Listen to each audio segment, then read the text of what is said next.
இந்த அளவுக்கு பேசுவாரா அப்படின்றது வந்து எதிர்பார்க்கல. திமுக பயங்கரமான ஒரு அடக்குமுறை இந்த மாநாடு முடிக்கிறதுக்குள்ள ரொம்ப என்னென்ன செய்ய முடியுமோ திமுக அரசாங்கம் வந்து நல்லா பண்ணியிருக்காங்க. ஆனா இதுக்கான பாடத்தை வந்து மக்கள் கண்டிப்பா புகட்டுவாங்க. அதிமுக பாஜக கண்டிப்பா இல்ல, சக்தியா தான் நாங்க வருவோம்னு சொல்லியிருக்கோம். 2026ல தளபதி தளபதி தளபதி மட்டும்தான். முதலமைச்சர் அண்ணன் விஜய் அவர்கள் தான். குற்றவாளி வந்து நாங்க இந்த அரசாங்கம் வந்து சிறப்பான முறையில வந்து நீதிமன்றத்துல வாதாடி நாங்க இந்த மாதிரி அந்த குற்றவாளிக்கு வந்து நாங்க தீர்ப்பு வாங்கி கொடுத்துருக்கோம், அவங்கள வந்து தண்டனை வாங்கி கொடுத்துருக்கோம்னு சொல்லுவாங்க. எல்லா பின்புலத்திலையும் இந்த மாதிரி குற்றங்கள் செயல்படக்கூடிய ஆட்கள் எல்லாமே திமுக தான். இவர் ஸ்டாலின் பொறுத்தவரைக்கும் எங்களுக்கு அங்கிள் தான், அப்பா கிடையாது. சரி,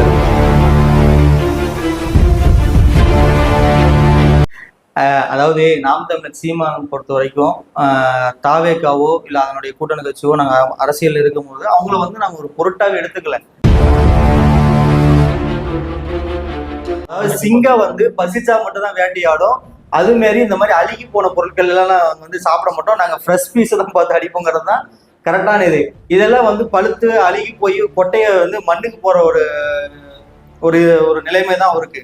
அப்படி சந்தானோட படத்துல சொல்லுவா இல்லைங்களா, திமிங்கலாம் நம்ம அவனத்தை டார்கெட் பண்ணி போயிட்டு இருக்கோம், இவன் ஏன்னா குறக்க வராங்கிற மாதிரி தான் அந்த கதையான ஒரு சீமானம் வந்திருக்கேன். நான் தான் தெளிவா சொல்லிட்டு இருக்கோம், பாஜகவும் திமுகவும் தான் எங்களோட எதிரின்னு சொல்லிட்டு இருக்கோம்.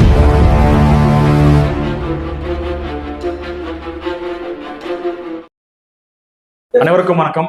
இன்னைக்கு நம்ம T1 சேனல்ல யார் நேர்காணல் பார்க்க போறோம்னா சமூக ஆர்வலர் மற்றும் அரசியல் விமர்சகருமான மிஸ்டர் ரகுதர பாண்டியன் நாம் நேர்காணல் பண்ண போறோம். வாங்க பார்க்கலாம்.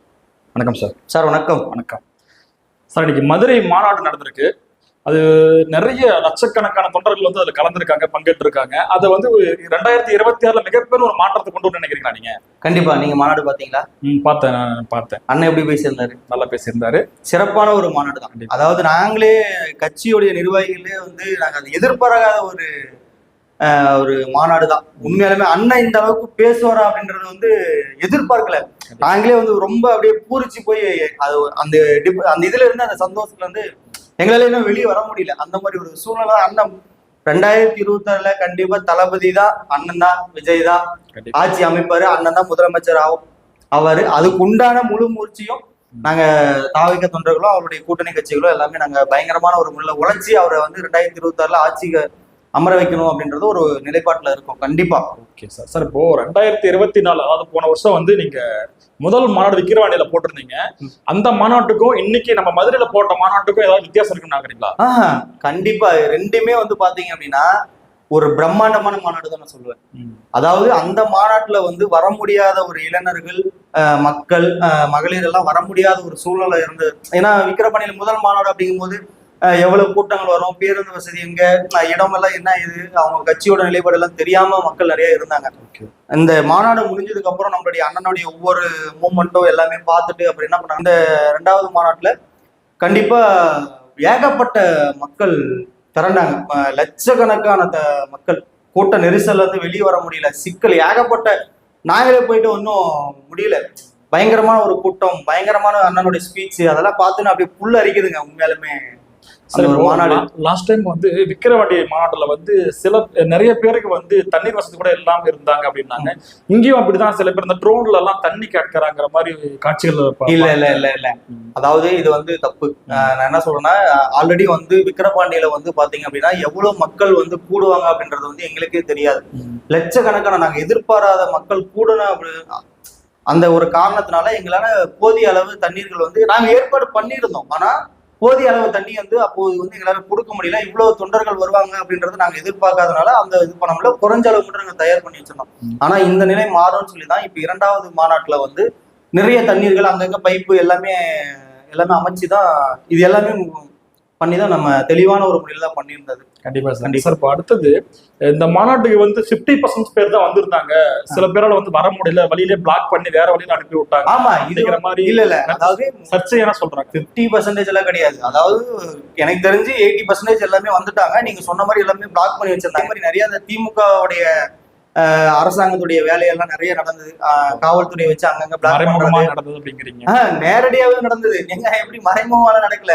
திமுக பயங்கரமான ஒரு அடக்குமுறை. இந்த மாநாடு முடிக்கிறதுக்குள்ள ரொம்ப என்னென்ன செய்ய முடியுமோ திமுக அரசாங்கம் வந்து நல்லா பண்ணியிருக்காங்க. ஆனா இதுக்கான பாடத்தை வந்து மக்கள் கண்டிப்பா புகட்டுவாங்க அப்படின்றத நாங்க நம்புறோம் கண்டிப்பா. Okay sir. அடுத்தது பாத்தீங்கன்னா நேற்று அதாவது நம்ம மாநாட்டுக்கு வந்து கொடிக்கம்பம் நடும் பொழுது வந்து அந்த கொடிக்கம்பம் சாஞ்சி விழுந்து ஒரு கார் மேல விழுவுது. கார் மேல விழுந்தனால போச்சுங்க. பட் தவறா ஒரு மனிதன் மேல விழுந்துருச்சுன்னா உயிர்ச்சது மாதிரி தான் நீங்க பொறுப்பேற்றுப்பீங்க. இல்ல இதை வந்து என்ன அப்படின்னா விபத்து அப்படின்றத வந்து பாத்தீங்க அப்படின்னா எதிர்பாராத விதத்துல நடக்கக்கூடியதுதான். சரிங்களா? யாருமே வந்து அதை வேணும்னே பண்ண கிடையாது. அது ஒரு சூழ்நிலை காரணமா அது மாதிரி ஏற்பட்டதுதான். அதே மாதிரி என்ன அப்படின்னா அந்த கம்பங்களை நெடும்போது அந்த போல்டு எல்லாமே தவறி கீழே வந்து மேல இருக்க அந்த ரோப் கயிறு வந்து அருந்துருச்சு. அருந்தோனையுமே அதனுடைய திசை வந்து எங்க போகும் அப்படின்னு உங்களுக்கு தெரியும். அந்த கம்பத்துடைய திசை காற்று அழுத்து எந்த பக்கம் போகுதோ அந்த பக்கம் திசையில மாறும்போது அந்த இடத்துல கார் நிறுத்திருந்தாங்க. அதனால வந்து அது விழுந்தது. ஆனா எதிர்பாராத விஷயம் தான் அது நடந்தது. விபத்து வந்து யாருமே வேணும்னே அப்படி பண்ண கிடையாது. அது ஒரு இதுதான்.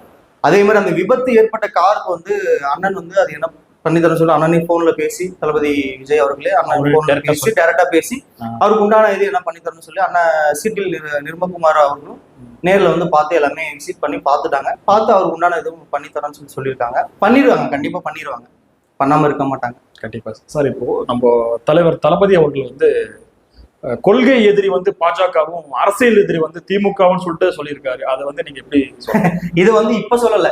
அண்ணன் தளபதி விஜய் அவர்கள் கட்சி ஆரம்பிக்கும் போதே வந்து எங்களுடைய கொள்கை எதிரியும் அரசியல் எதிரியும் யாரு அப்படின்றத தெளிவான ஒரு முறையில சொல்லிட்டு தான் அண்ணா வந்து அரசியல் கட்சிக்கு உள்ள வந்து நிறைய பண்ணிட்டு இருக்காரு. நம்ம வந்து இப்ப புதுசா சொல்ல கிடையாது. ஆரம்பத்துல சொல்லிட்டு தான் வந்தது. நம்ம எங்களுடைய அரசியல் எதிரியும் கொள்கை எதிரி இவங்க தான் அப்படின்றத தைரியமா டிக்ளேர் பண்ணிட்டு தான் அரசியல் களத்துக்கே வந்தா. கண்டிப்பா சார். Okay sir. அடுத்தது அந்த மாநாட்டின் கூரை மேல வந்து திரு அண்ணா அவர்களையும் திரு எம்ஜிஆர் உருவப்படத்தை போட்டிருந்தாங்க. அதுக்கப்புறம் பாத்தீங்கன்னா அடிமை கட்சிகள் வந்து நேரடியாக கூட்டணி வைத்து சொல்லிட்டு பாஜகவை சொல்லியிருக்காரு. அது யார சொல்லியிருக்காரு சார்? இதுல வந்து என்ன அப்படின்னா 3 எழுத்து மந்திரம், அதாவது 1967லயும் 1977லயும் வந்து 3 எழுத்து மந்திரம் வந்து ஒழிச்சது. அதே மாதிரிதான் 2026 தேர்தலையும் வந்து அந்த மந்திரம் ஒழிக்கும் அப்படின்றதுதான் அண்ணனுடைய நிலைப்பாடும் மக்களுடைய எண்ணங்களும் அதுதான். அதனால என்ன பண்ணாங்க அப்படின்னா அண்ணனுடைய 3 எழுத்து மந்திரம்னு யாரு? அண்ணா எம்ஜிஆர். அவங்க போலவே 2026லயும் அண்ணன் ஆட்சி அமைச்சு மக்களுக்காக உழைப்பதற்காக வரன்னு தான் சொன்னார். அதுதான் 3 எழுத்துமா வந்து அவங்களோட ஒரு ரோல் மாடலா எடுத்துட்டு தான் வந்திருக்காரு ஒழிச்சு மற்றபடி. அதே போல டைரக்டாவே அண்ணன் சொல்றாரு. அதாவது பாஜகவோட மறைமுகமா கூட்டணி வச்சுக்கிறது யாரு? திமுக. நேரடியா கூட்டணி வச்சிருக்கிறது யாரு? அதிமுக. அதுதான் டைரக்டா ஓப்பனாவே சொல்றாரு. அவங்கள வந்து அடிமை கட்சின்னு தான் சொல்லுவோம். அவங்க கூட பாஜக வந்து ஈடிக்கோ அவங்களுடைய மிரட்டலுக்கோ பயந்துகிட்டு போய் வந்து இருக்கக்கூடிய கட்சிகள் கிடையாது. அப்போ இவங்க வந்து அந்த மாதிரி செயல்படுறதுனால ஆனா டைரக்டா சொல்லியிருக்காரு. அது நிறைய போயிட்டு இருக்கு. சார், இப்போ இந்த அதிமுக மற்றும் பாஜகவோட கூட்டணி வந்து 26 மிகப்பெரும் மாற்றத்தை ஏற்படுத்துமா? எப்படி சார் சர்ச்சையா வெளிநாட்டுல? அதிமுக பாஜக கண்டிப்பா இல்ல. அதாவது அண்ணன் தெளிவாவே வந்து ஒரு மாற்று சக்தியா தான் நாங்க வருவோம்னு சொல்லியிருக்கோம். 2026ல தளபதி மட்டும்தான் முதலமைச்சர் அண்ணன் விஜய் அவர்கள் தான். 2026 மற்ற எந்த கட்சியுமே கிடையாது. எங்களுடைய நிலைப்பாடு தான், தமிழ்நாட்டு மக்களுடைய நிலைப்பாடு தான். அவங்க எத்தனை கூட்டணி வேணாலும் வைக்கட்டும், மறைமுக கூட்டணிக்கும் சரி நேரடியான கூட்டணிக்கும் சரி, எங்களுடைய இது எல்லாமே வந்து பாத்தீங்கன்னா வெற்றி வெற்றி வெற்றி. 2026 தளபதி முதலமைச்சர், அவ்வளவுதான். மற்றபடி அவங்களுடைய கூட்டணி பத்தி எங்களுக்கு தேவையில்லாத. அடுத்து இது வரைக்கும் நம்ம மீனவர்கள் வந்து ஒரு 800 பேர் கிட்டத்தட்ட நம்ம பலி கொடுத்துருக்கோம். நம்மளுடைய ஆட்சி தாவேக ஆட்சி அமைந்தால் இதுக்கு ஒரு தீர்வு கிடைக்குமா சார் இது மக்களுக்கு? இல்ல, கண்டிப்பா அண்ணா வந்து முழு மூச்சியா வந்து எப்படி இருக்காரு அப்படின்னா மீனவர்களுக்கும் தமிழக மக்களுக்கும் வந்து ஒரு நல்ல ஒரு திட்டங்களை கொண்டு வந்து அந்த மக்களுடைய பிரச்சனையை தீர்க்கணும் அப்படிங்கிற ஒரு எண்ணத்துலதான் வந்து 2026ல அண்ணா ஆட்சிக்கு வரணும். அந்த ஒரு இதுக்காக நிலைப்பாட்டுல தான் இருக்காங்க. கண்டிப்பா அண்ணா ஆட்சிக்கு வந்தார் அப்படின்னா மீனவர்கள் பிரச்சனை மட்டும் இல்ல, அனைத்து தமிழர்களுடைய பிரச்சனையும் தீர்த்து வைப்பார் அப்படின்றதான் எங்களுடைய நம்பிக்கையும் அண்ணனுடைய நம்பிக்கையும் அதுதான். சரிங்களா? மீனவர்களுக்கு மட்டும் இல்ல, ஒட்டுமொத்த தமிழக மக்களுக்கும் அண்ணன் வந்து கண்டிப்பா ஒரு ஒரு மாற்று சக்தியாகவும் ஒரு ஒரு தீர்வாகவுமே இருப்பார். Okay sir. இப்போ அடுத்தது பெண்களுக்கும் குழந்தைகளுக்கும் ஒரு பாதுகாப்பு இல்லை, பொதுமக்களுக்கு ஒரு பாதுகாப்பு இல்லைன்னு சொல்லிட்டு நம்ம ஆட்சி வந்து சொல்லியிருக்காரு. அது இல்ல கண்டிப்பா இப்போ தமிழ்நாட்டுல வந்து 2021 வந்து தேர்தல் களத்துல நீங்க பார்த்துருப்பீங்க. திமுக ஆட்சி அமைச்சதுக்கு அப்புறம் பாத்தீங்க அப்படின்னா பெண்களுக்கு எங்க பாதுகாப்பு இருந்தது? நான் கேக்குறது அப்படின்னா பெண்களுக்கு எங்க பாதுகாப்பு இருக்கு? ஏகப்பட்ட பெண்களுக்கு வந்து பாலியல் தொல்லை, பாலியல் அத்துமீறல், ஏகப்பட்ட பிரச்சனை நடந்துட்டு இருக்கு தமிழகத்துல. அப்படி இருக்கிற பட்சத்துல எப்படி வந்து பாதுகாப்பான ஒரு மாநிலமா வந்து தமிழ்நாட்டை வந்து நம்ம கருத முடியும்? சார், அரசு வந்து நடவடிக்கை எடுத்து தானே இருக்கிறாங்க, ஒவ்வொரு பிரச்சனைகளும் நடவடிக்கை எடுத்து தானே. நடவடிக்கை எடுக்கிறாங்க. அதுக்கான தீர்வு என்ன? அப்போதைக்கு அந்த இஷ்யூ பெருசாகுதுன்னு சொல்லிட்டு அவங்க பண்றாங்க. ஆனா அதுக்கான தீர்வுகள் என்ன இது வரைக்கும் பண்ணிருக்காங்க? அரசாங்கம் அவங்களை யாரும் தண்டிச்சிருக்காங்க? இது வரைக்கும் யாருமே தண்டிச்சது எந்த ஒரு இதுமே இல்லை. அப்படி தண்டிச்சிருந்தாங்கன்னா மக்கள் வெளியில வந்து வெளியிடட்டும். இந்த மாதிரி இந்த தப்புகள் செஞ்ச வந்து குற்றவாளி வந்து நாங்க இந்த அரசாங்கம் வந்து சிறப்பான முறையில வந்து நீதிமன்றத்துல வாதாடி நாங்க இந்த மாதிரி அந்த குற்றவாளிக்கு வந்து நாங்க தீர்ப்பு வாங்கி கொடுத்துருக்கோம், அவங்கள வந்து தண்டனை வாங்கி கொடுத்துருக்கோன்னு சொல்லுவாங்க. இது வரைக்கும் இந்த மாதிரி அந்த மாதிரி திமுக அரசு இந்த மாதிரி இதுவுமே செய்யவே இல்லையே. இதையெல்லாம் இது பண்றது எல்லாமே திமுக தாங்க. அதாவது திமுக காரங்க பூராதாங்க இந்த மாதிரி பிரச்சனை பண்ணிட்டு இருக்குது மக்கள். அதாவது இருக்கக்கூடிய எல்லா பின்புலத்திலையும் இந்த மாதிரி குற்றங்கள் செயல்படக்கூடிய ஆட்கள் எல்லாமே திமுக தான். சரிங்களா? அப்படி இருக்கும்போது அவங்களுடைய ஆட்சி காலத்துல எப்படி மக்கள் நிம்மதியா இருக்க முடியும்? Okay sir. இப்போ நெக்ஸ்ட் இந்த ஆட்சியை வந்து Stalin uncle it's very wrong uncle சொல்லியிருக்காரு. அது எப்படி? கண்டிப்பா இதை வந்து நாங்களே எதிர்பார்க்கல.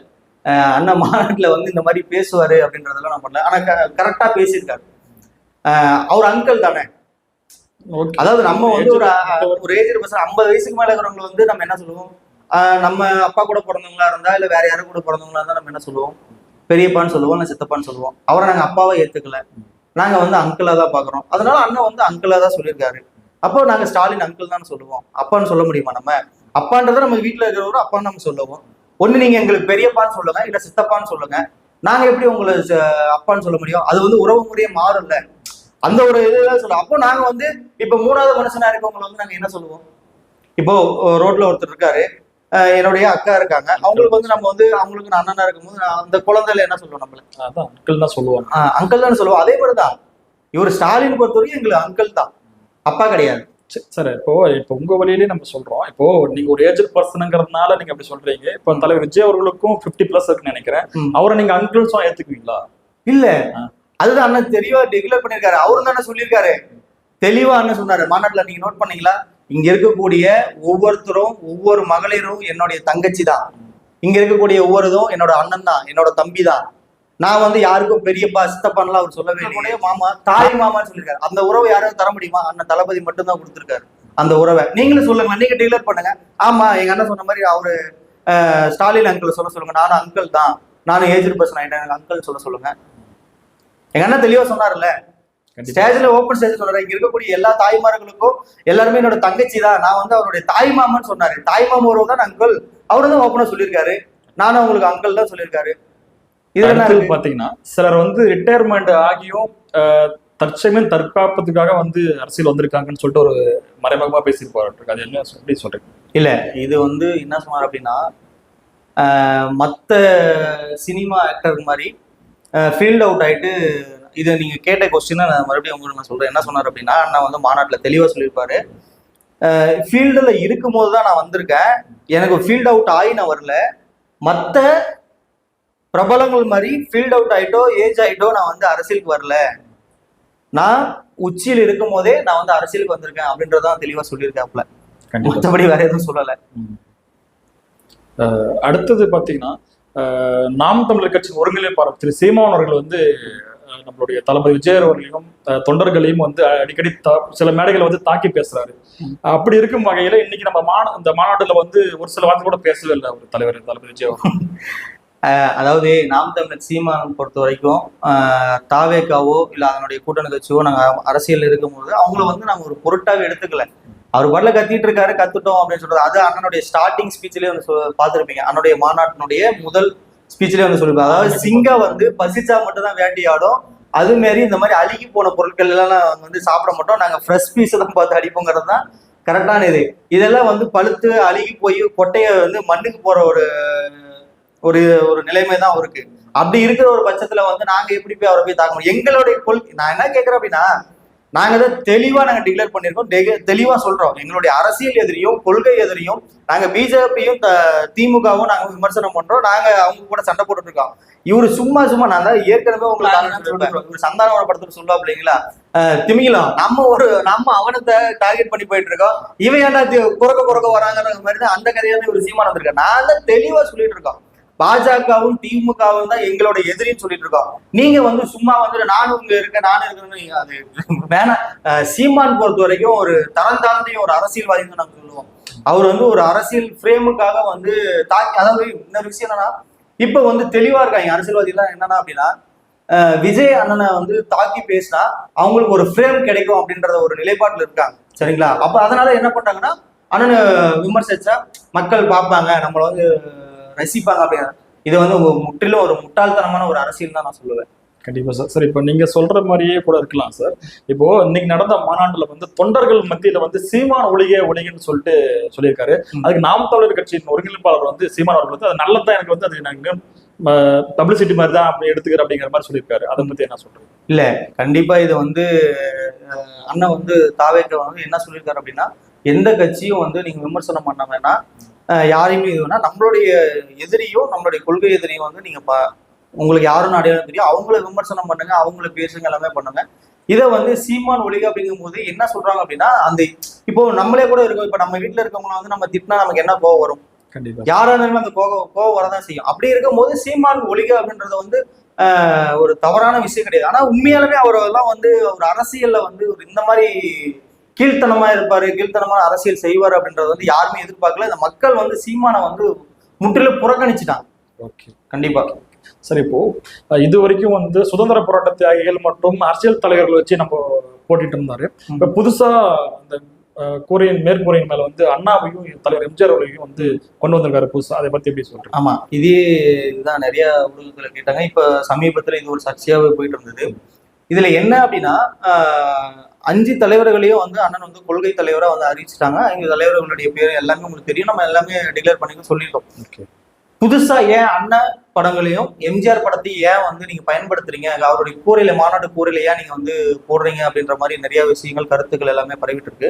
இதுக்கு வந்து என்ன காரணம் அப்படின்னா, அண்ணா அவர்களும் எம்ஜிஆர் அவர்களும் மாற்று சக்தியா இருந்தாங்க, அரசியல்ல மிகப்பெரிய ஒரு மாற்று சக்தியா இருந்தாங்க. 2026ல அதே மாதிரி அண்ணனும் எம்ஜிஆர் அவர்களையும் அண்ணா போலையும் ஒரு மாற்று சக்தியா அமைவாரு, மாற்று சக்தியா முதன்மை சக்தியாவும் இருப்பாரு அப்படின்ற ஒரு எண்ணத்தினாலதான் வந்து அது ஒரு ரோல் மாடலா எடுத்துக்கிட்டு அவங்களுடைய படங்களை வந்து பயன்படுத்தினாங்க. அதுதான், வேற ஒண்ணும் இல்லை.